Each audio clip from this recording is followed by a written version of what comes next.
നമുക്ക് ഒച്ചെടുക്കും എല്ലാവരും. ഈ എനർജി കാത്തു സൂക്ഷിച്ചു വെക്കുക.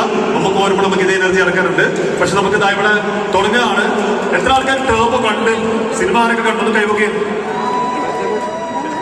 ഞാൻ ഇതേ ചോദ്യം നമുക്ക് വരുമ്പോൾ ചോദിക്കുമ്പോൾ എല്ലാവരും കൈവക്കിക്കൊള്ളും. ഓക്കെ, ടേബ് പോലെ കണ്ടിരുന്നുള്ള ആരെങ്കിലും അറിഞ്ഞാണ്. ഓക്കെ, എല്ലാവരും കൈവക്കിക്കൊള്ളും. ഓക്കെ, നമുക്ക് ആക്ച്വലി ഇവിടെ തുടങ്ങാം.